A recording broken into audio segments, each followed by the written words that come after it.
Totoo nga bang kasarian ni Sian Lim ang naging dahilan sa pakikipaghiwalay ni Kim Chu? Pinag-usapan ng veteranong kolumnista na si Jobert Sukaldito at Chaps Manansala ang posibleng dahilan ng desisyon ni Kim Chu na wakasan ang relasyon nila ni Sian Lim.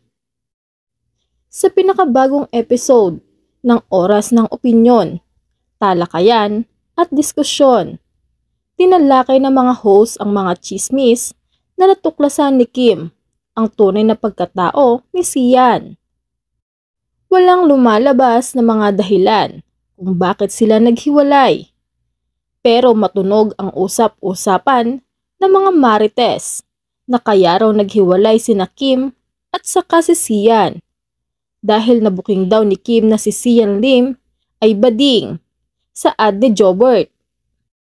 Gayunpaman, sinabi ni Jobert na walang masama kung totoo ang mga chismis. Nagulat ako kasi unang-una kilala ko si Sian. I don't think he's bading.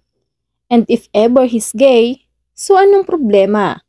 Ang pagiging bakla ay maganda, masaya, dagdag pa ni Jobert. Matatandaang last December 2023, ibinalita ni Kim na matapos na ang 12 years romance nila ni Sian.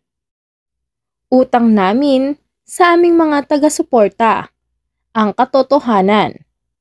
Ngunit iginagalang din namin ang oras ng pagpapagaling ng isa't isa. Sa isang relasyon, love is always a significant factor. Pero minsan, love is not enough, saad ni Kim Chu. Nagbahagi kami ng higit sa isang dekada ng pag-ibig, sistema ng suporta ng isa't isa, at maraming magagandang alaala, dagdag pa ni Kim.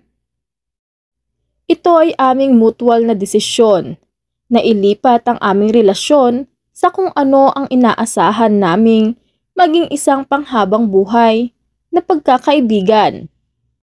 Nagpapasalamat kami sa lahat ng aming mga tagasunod para sa kanilang pagmamahal at suporta.